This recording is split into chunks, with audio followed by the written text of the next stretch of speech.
Now that may be something you would hear walking down the streets of New Orleans, in the past and even in the present.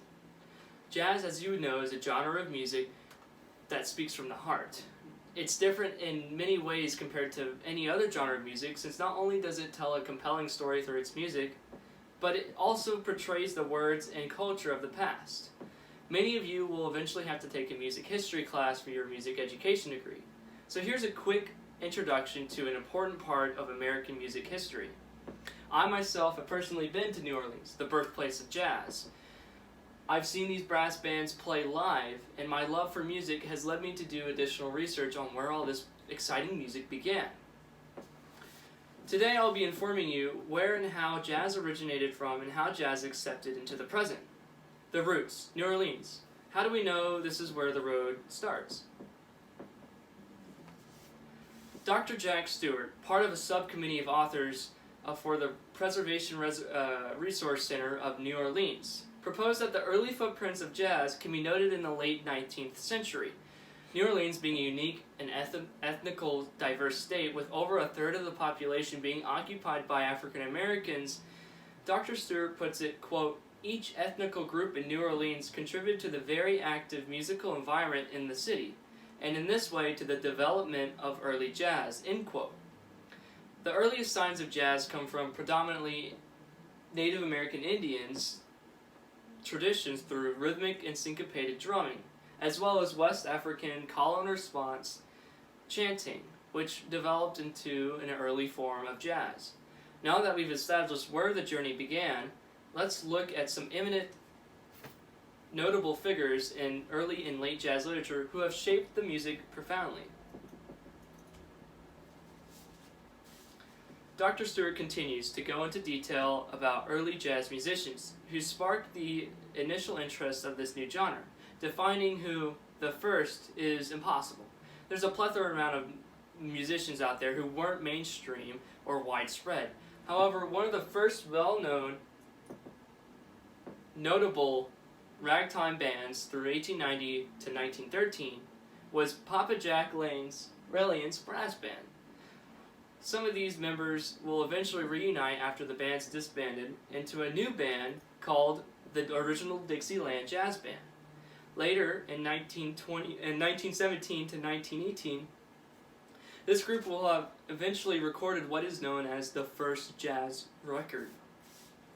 Richard Havertz, a knowledgeable expert in rock, pop, the blues, jazz, and more, wrote in his article titled "The History of Recorded Jazz," quote, "The group became accepted as the first band to have recorded a jazz record," end quote.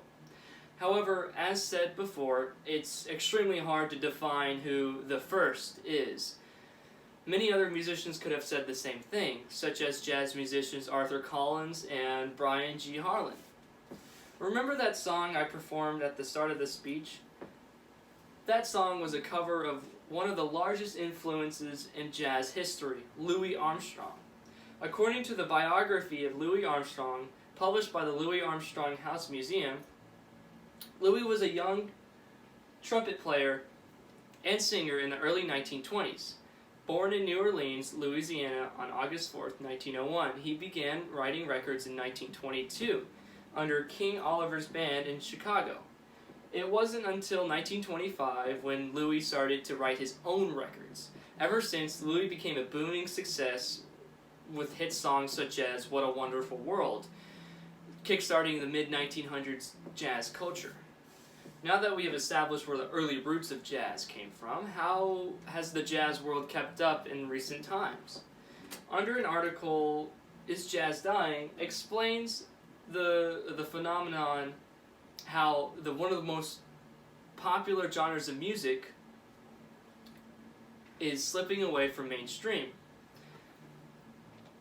Pop culture has swallowed the media's attention in modern music, putting jazz in less than 3% of total record sales. However, as scary as that may sound, the heart of jazz still lives in the streets of New Orleans and many other cities, right where it began. Not only jazz still is widely spread in schools, performed, taught, and rehearsed. New Age jazz has also emerged, which has influenced modern music we listen to today. As we conclude, it's important to keep in mind that jazz isn't about record sales or popularity. It's simply about expression. More importantly, it's about passing down the voices of thousands of musicians over dozens of decades. Not only did I perform an interesting piece at the beginning of this speech, I shared the core purpose of jazz, an expression of your inner self thought through the generations of other people.